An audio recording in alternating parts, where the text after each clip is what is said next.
de hoje tem como título Criados para a Glória de Deus. Amém? Criados para a glória de Deus. Esse texto que nós vamos utilizar hoje, está no livro de Efésios, capítulo 1. Se você está com a sua Bíblia, queria que você abrisse aí, no livro de Efésios,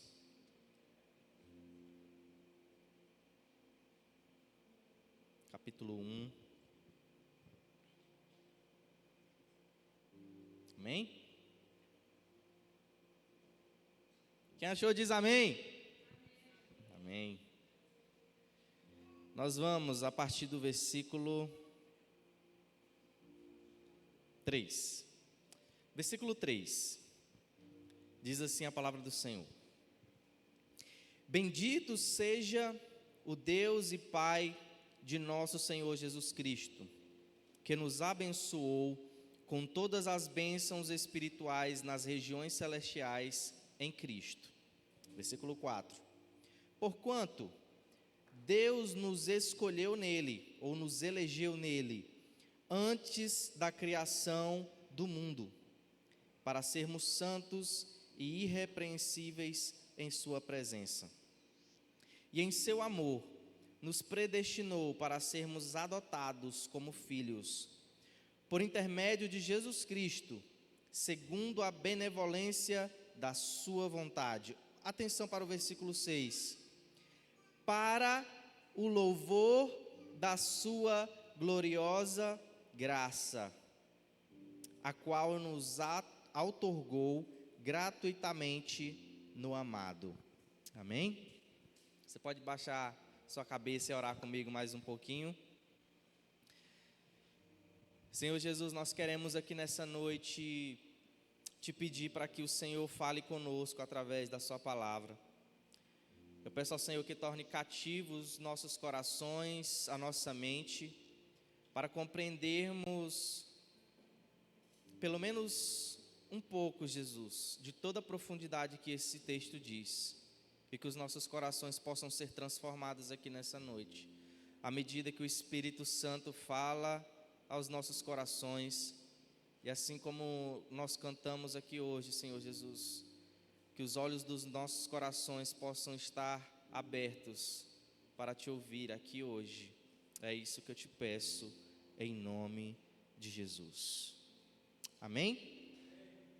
Criados para a glória de Deus.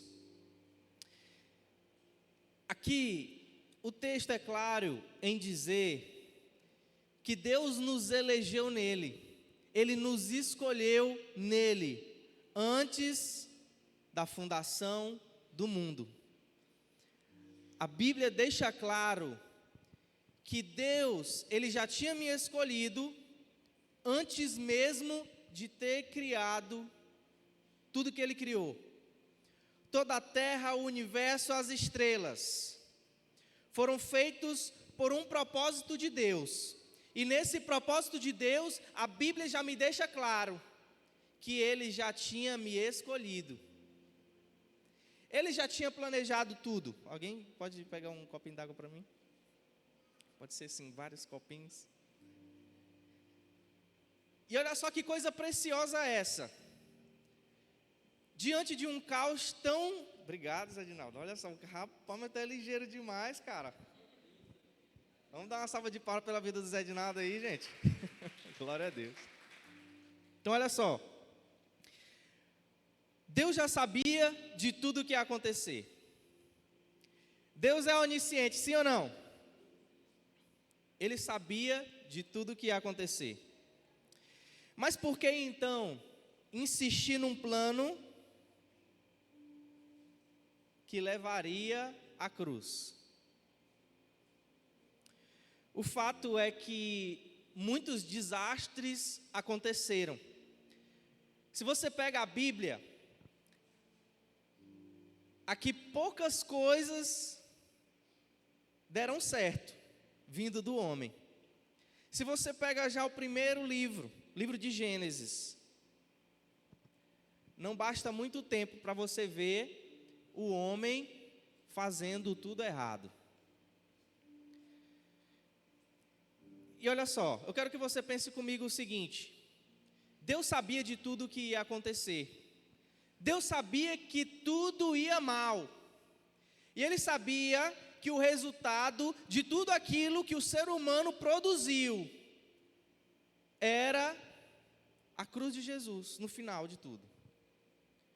Deus sabia que, criando a humanidade, criando o homem, Ele ia produzir um efeito que ia causar a morte do filho. Aí a pergunta que fica, eu não sei se você já se fez essa pergunta: por que, sabendo disso, Deus ainda nos criou? Já pensou nisso? Por que, sabendo que ia dar tudo errado, Ele insiste em um plano que vai resultar na vida de Jesus Cristo? Parece uma ideia maluca. Não sei se você já parou para pensar, mas parece uma ideia maluca. Por que Deus então segue com um plano tão destrutivo assim? Você vê tudo o que acontece com a humanidade. Você vê toda a humanidade. Não havia um justo sequer. Todos pecaram. Todos estão separados da glória de Deus. Mas Deus então permanece com um plano em que tudo parece dar errado. Qual que é o fim disso? Qual é o motivo disso? Mas uma coisa eu quero dizer para vocês: de todos esses desastres que aconteceram, Deus não foi pego de surpresa. Ele sabia exatamente o que estava acontecendo. E nós temos a resposta nesse texto. Nós lemos a resposta dessa pergunta nesse texto. Efésios capítulo 1, versículo 6, ele diz que ele fez isso para o louvor da sua gloriosa graça. Você pode dar glória a Deus por essa gloriosa graça? Aleluia. Alguns sugerem que faltava algo em Deus. Deus estava solitário. Deus estava carente. Então Ele executa um plano de criar a humanidade para poder acabar com a sua carência e poder se relacionar. Então, talvez Deus tinha um sonho. Deus tinha um sonho de criar a humanidade. Deus tinha um sonho de acabar com a sua carência. E então Ele nos criou. Então, tem muitas pessoas que estão ensinando isso hoje, que o ser humano, que nós somos o centro do coração de Jesus. Nós somos o fim último. Essa glória de Deus, na verdade, está apontando para nós. Porque, na verdade, Deus viu algo tão precioso em nós, que Ele fez tudo isso e entregou a vida do seu próprio Filho. Meus irmãos, algum de vocês viu alguma coisa preciosa em você mesmo, para que Cristo viesse morrer no seu lugar? Você encontra a resposta na Bíblia para explicar que o motivo de Deus ter feito isso foi por nós? Você acha que Deus ter criado a humanidade foi porque Ele encontrou alguma coisa boa em nós? Sim ou não? Não. Isso não é verdade. Deus não encontrou nada de bom em nós. Deus não encontrou nada de valioso em nós. E não, Deus não fez isso por causa da humanidade. Será que nós valemos a morte de Cristo Jesus? Deus viu algo em nós que justificasse a morte do seu Filho? Claro que não. Deus não viu nada de valioso em nós. Em Romanos capítulo 5, versículo 8, mostra como Deus foi amoroso conosco. Só que olha só, nisto Deus demonstra o seu amor por nós. Cristo morreu em nosso lugar, apesar de sermos pecadores. Deus nos amou tanto, em que Cristo morreu por nós, sendo nós ainda pecadores. E não foi porque Ele viu algo valioso em nós, mas porque se manifestou o seu amor, mas porque se manifestou a sua gloriosa graça. É disso que nós vamos falar aqui hoje. Porque Deus revelou o seu amor, porque Deus revelou a sua graça. Sabe, se eu fizer deste púlpito aqui um lugar para eu me promover, para eu promover os meus dons, os meus talentos, para promover tudo aquilo que eu tenho de bom, e eu me gloriar nisso, e eu achar isso bom, e às vezes até utilizar o nome de Cristo para fazer isso, eu estaria sendo um hipócrita. Sim ou não? Sim.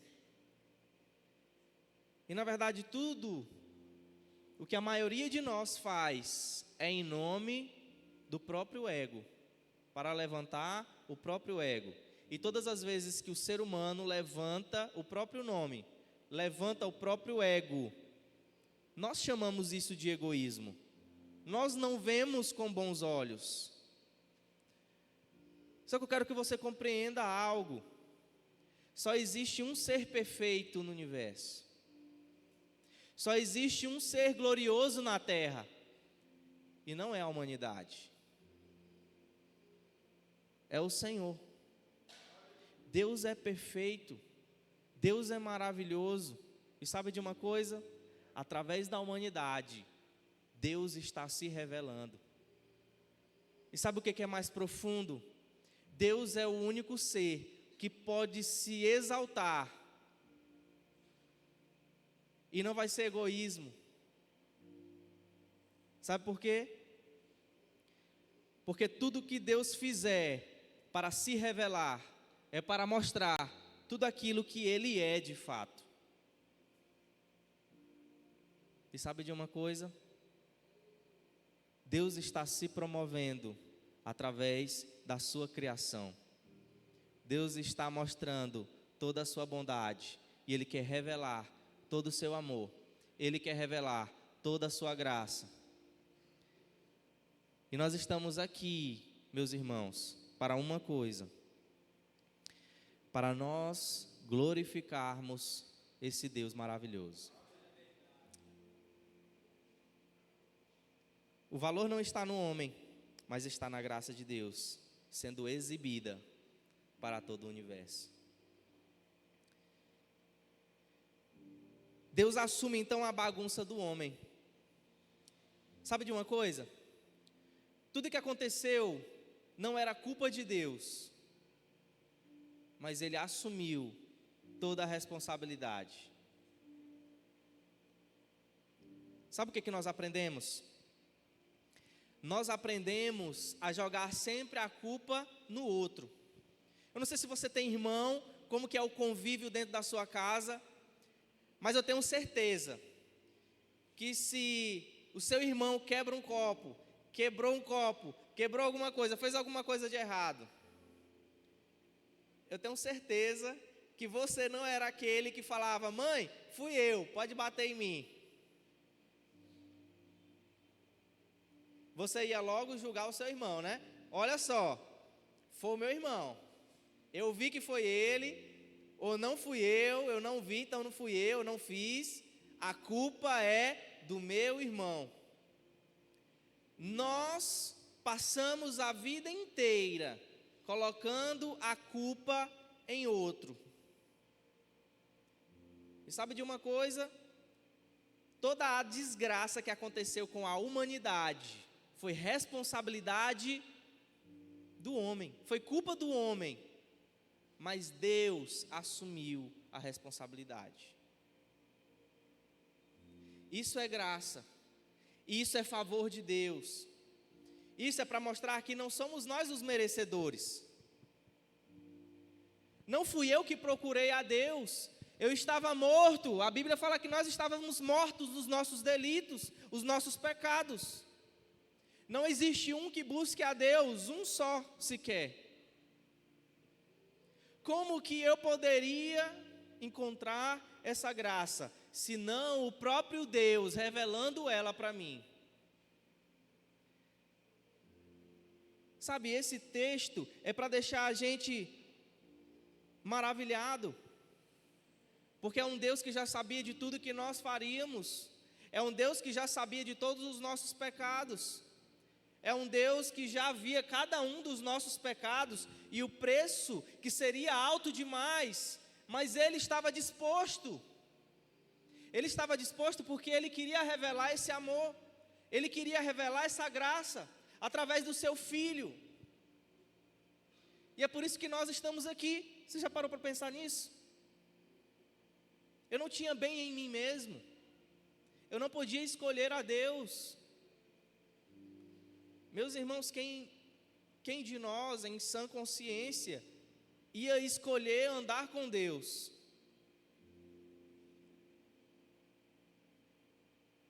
Se nós fizéssemos isso, a graça não seria suficiente. Se nós achássemos que nossa autossuficiência, que a nossa autopercepção era capaz de nos levar até Deus, não precisava do Filho ter morrido. Na verdade, nós estamos aqui por causa dessa graça. Ele nos elegeu nele, Ele nos escolheu nele, antes da fundação do mundo. Porque Ele nos amou, Ele nos viu sentado aqui. Ele nos amou tanto. Nós tínhamos de assumir a culpa diante de Deus. Nós deveríamos pagar pela conta. Imagina só, você entra num restaurante, você acha que tem dinheiro suficiente para pagar a conta. E na verdade no final você tem uma surpresa. O débito superou o seu saldo bancário.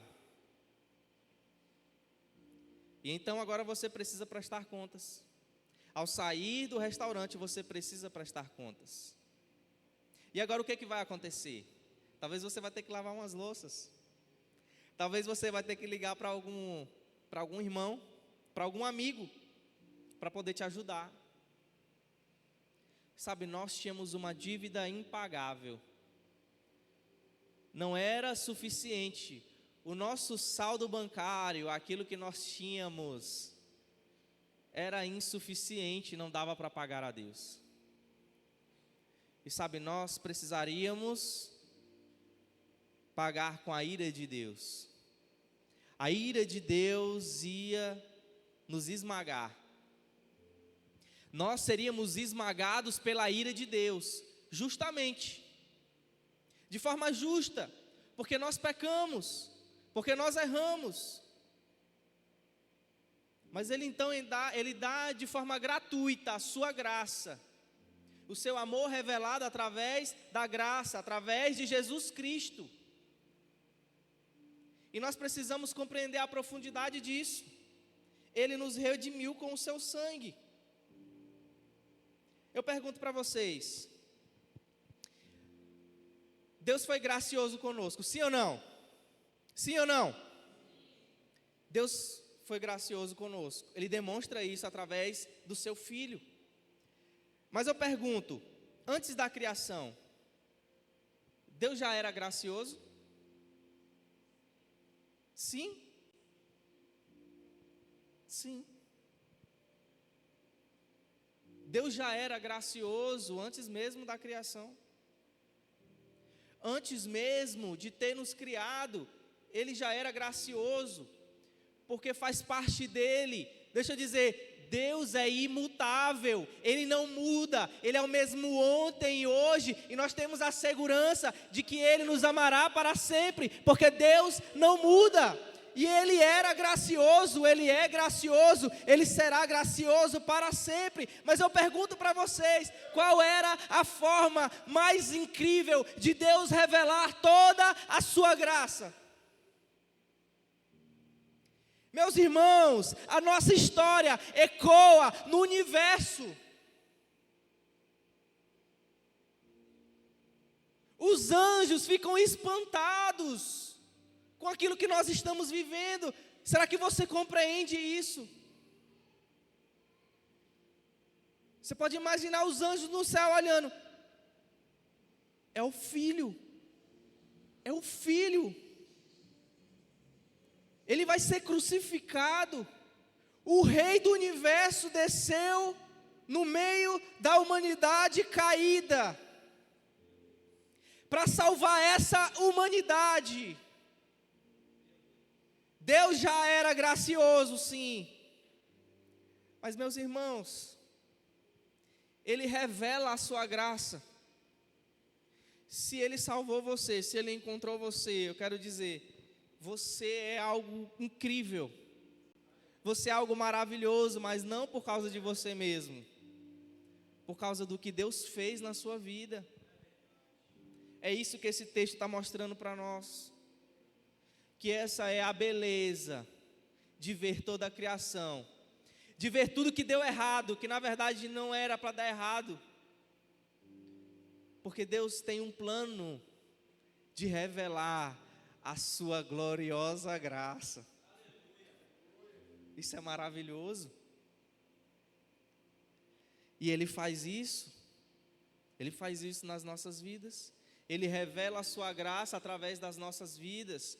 Isso é incrível. Isso é maravilhoso. Quanto custou minha salvação? O quanto custou essa graça ser derramada na minha vida? Nós nunca saberemos. Não tem como os nossos olhos humanos perceberem algo tão grandioso quanto isso. Mas Deus revela o seu amor por nós, em que Cristo morreu por nós, sendo nós ainda pecadores.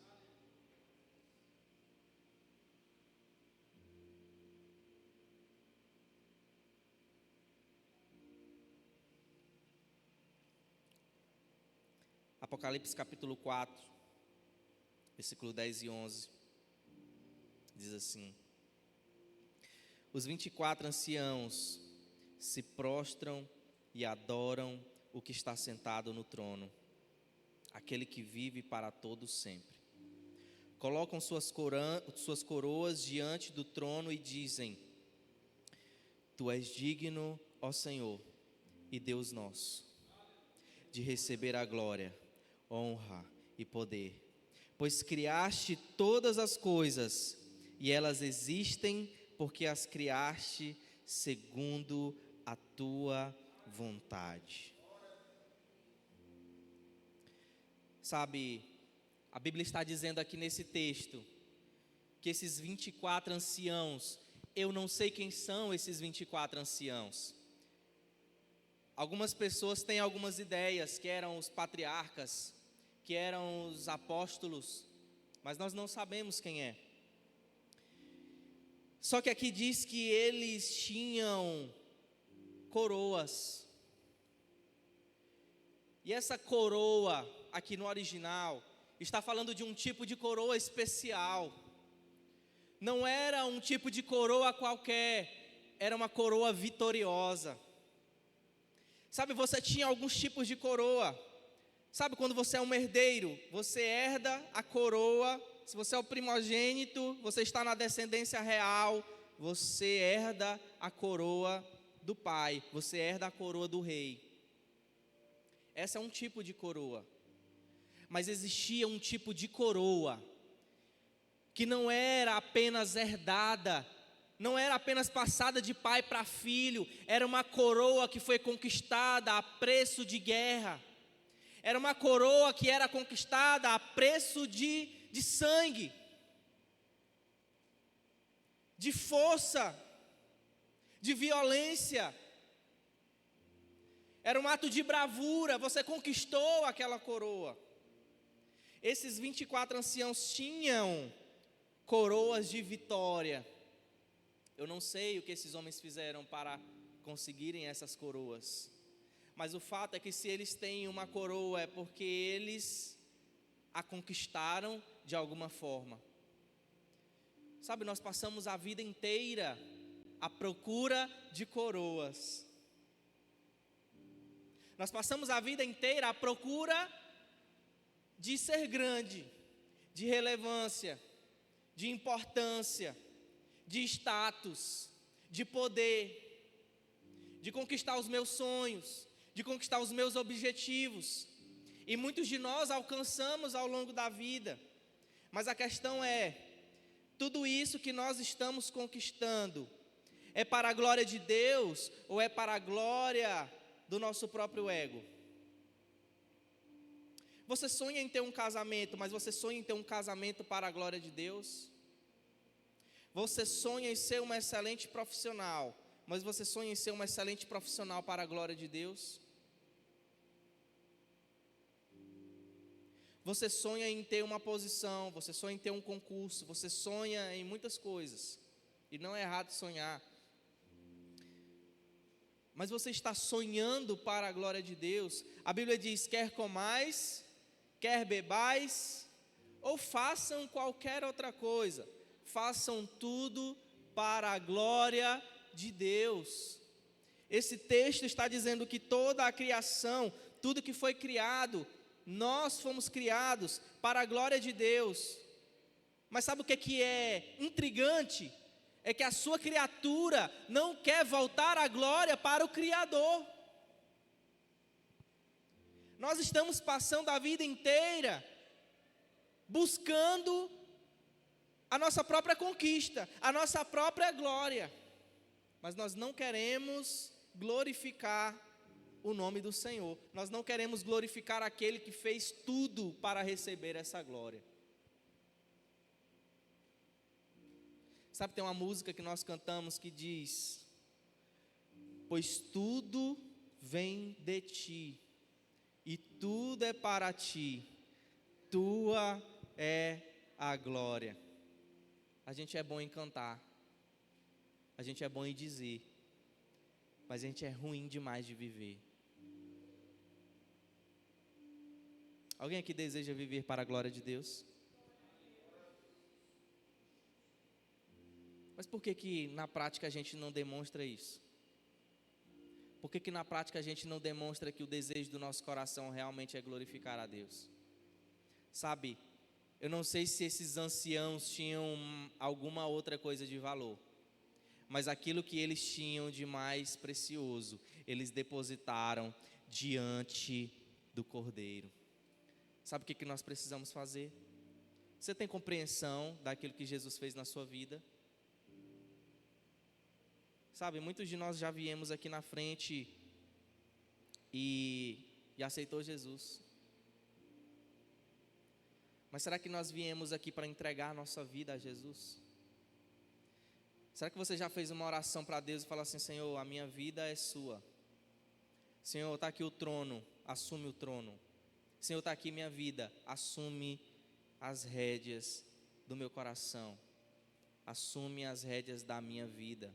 Faz da minha vida o que você quiser. Faz da minha vida aquilo que o Senhor deseja. Nós somos bons em pedir muitas coisas a Deus. Mas sabe de uma coisa, nós estamos invertendo os valores.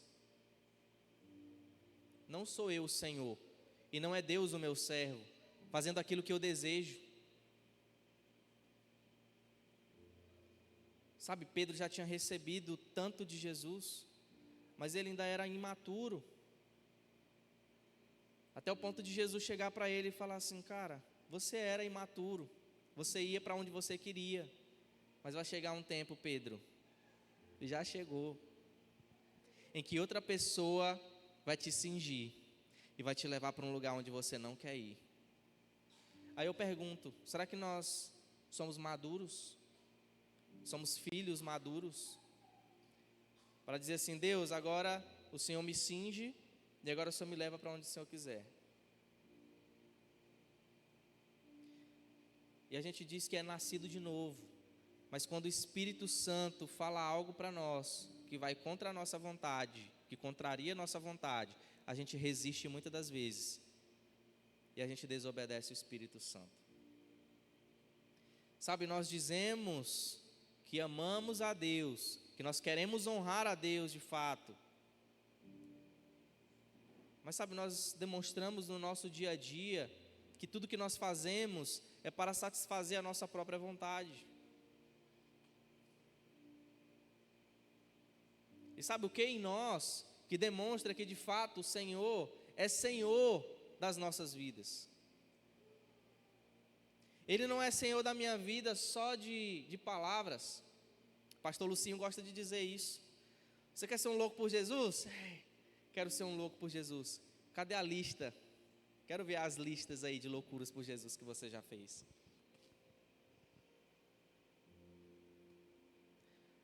Nós vivemos numa nação praticamente livre.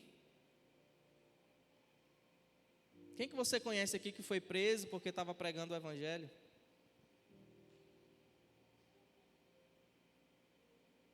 O que impede a gente de entrar nos supermercados para pregar o Evangelho? Nas escolas? Por que a gente não está testemunhando nas escolas? Por que a gente não dá bom testemunho no nosso trabalho, na nossa faculdade? Por que as pessoas não conseguem enxergar Jesus em nós? Por que muitos de nós conseguem postar coisas tão aleatórias? Conseguem ter mais vontade de expressar uma opinião política do que expressar o amor de Jesus?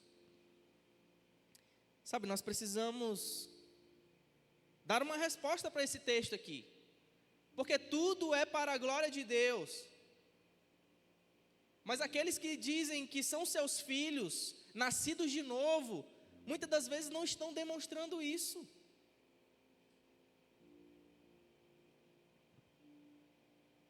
Nós precisamos dar uma resposta para esse texto. Nós precisamos dar uma resposta para Jesus. Você está vivendo para a glória de Deus?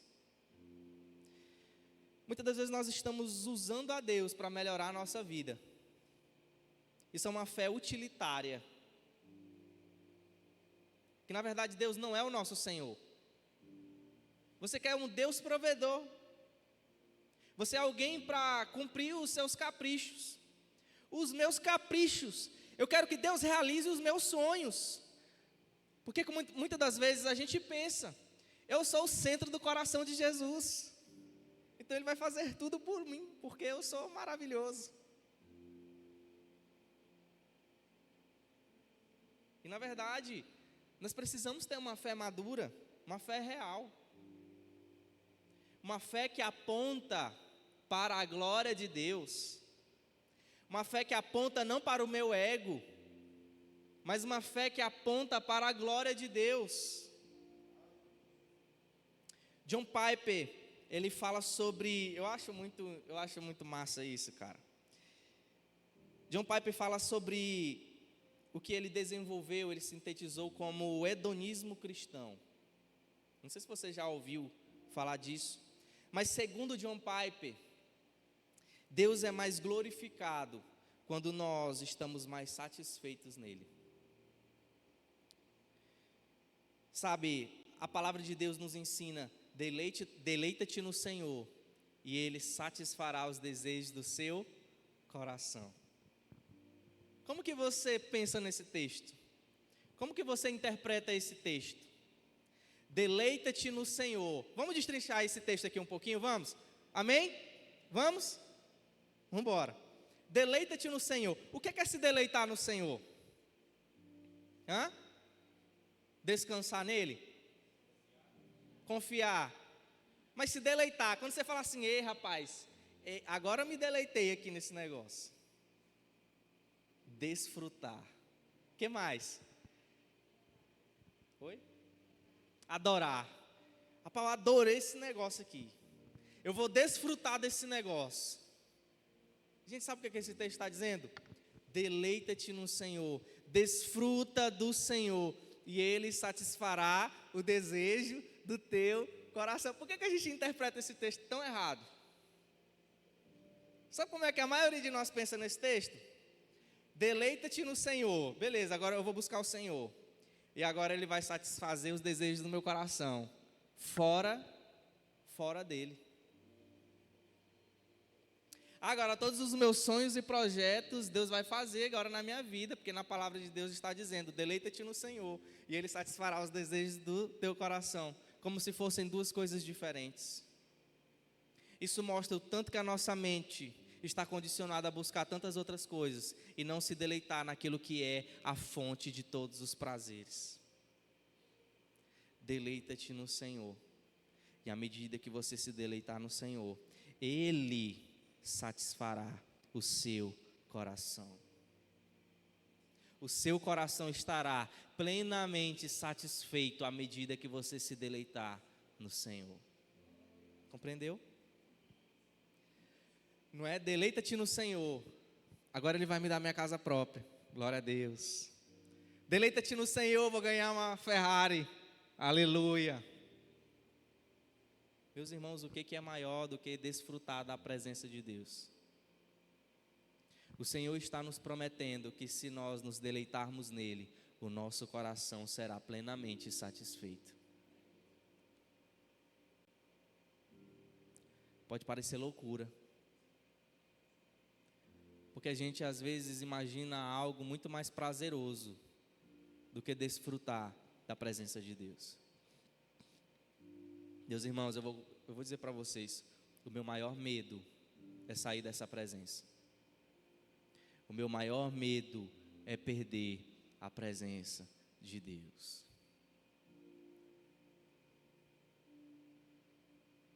Existe alguma coisa mais preciosa do que a presença de Deus? E John Piper está dizendo que Deus, Ele não é glorificado apenas na nossa obediência forçada, mas na nossa satisfação genuína nele. Sabe, quando eu estou me deleitando no Senhor, os outros prazeres perdem a sua vantagem, perdem a sua força. Meus irmãos, quer vencer o pecado?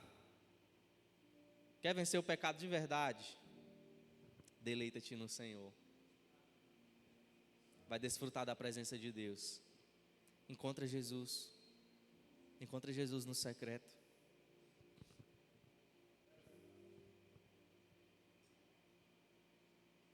E eu sei que muitas vezes nós somos distraídos. Nós estamos numa geração em que, infelizmente, nós somos distraídos pelas redes sociais, pelas demandas, pelos trabalhos.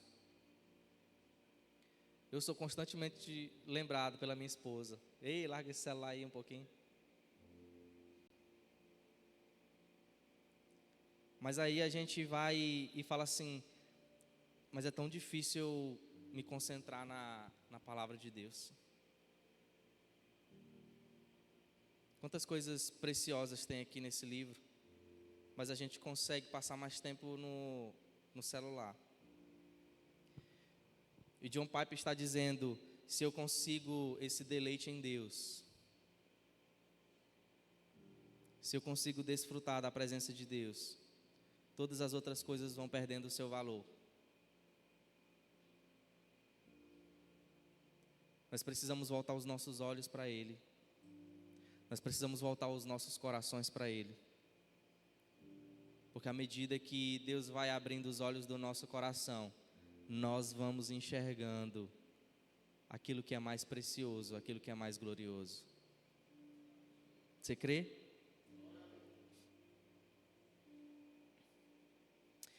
A nossa obediência precisa ser fruto de satisfação em Deus.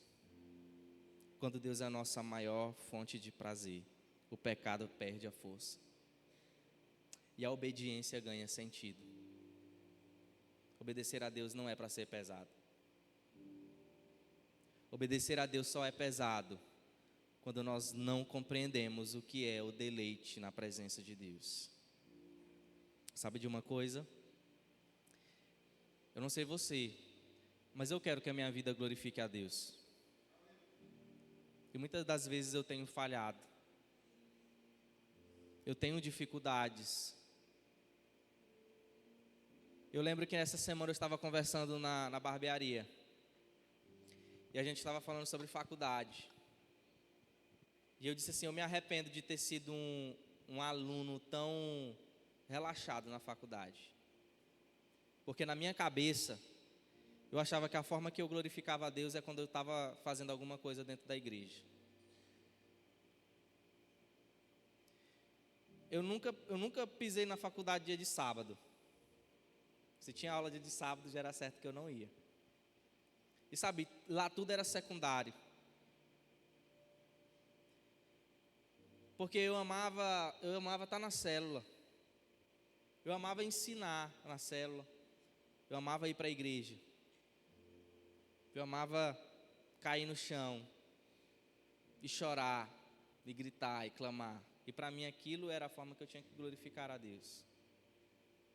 Mas sabe de uma coisa? Nós precisamos perceber que às vezes a gente está invertendo as coisas. Onde é que Deus vai ser glorificado na minha vida? É em todos os lugares. O que eu faço na igreja não é mais santo do que o que eu faço dentro da minha casa.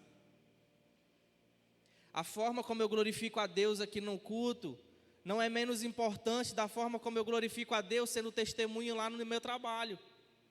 Ou sendo um excelente estudante, mostrando que o fato de eu ter o Senhor na minha vida vai me fazer ser excelente em tudo. E de saber que o fato de eu estar ali me graduando, me formando, era para me tornar um profissional excelente, para mostrar que Deus é glorioso na minha vida. Não é para glorificar a mim mesmo, mas é para levantar o nome daquele que me ganhou, que me salvou, que me justificou. E sabe, por causa disso nós estamos perdendo. Quantas salas de aulas precisavam de um professor, um homem de Deus, uma mulher de Deus, quantos hospitais. Mas não, na nossa cabeça, é aqui que eu tenho que ser espiritual. Tudo que nós fazemos é espiritual. Por que tudo que nós fazemos é espiritual? Porque tudo é para a glória de Deus. Você, filho, vocês glorificam a Deus quando vocês obedecem seus pais. A gente glorifica a Deus quando a gente está no trânsito e a gente decide ser educado. A gente glorifica a Deus quando no meio de uma discussão em que a gente tem razão, a gente decide ficar calado. A gente glorifica a Deus quando eu não quero que eu seja glorificado, mas Deus seja glorificado através da minha vida. Alguém quer glorificar a Deus aí? Fique em pé no seu lugar.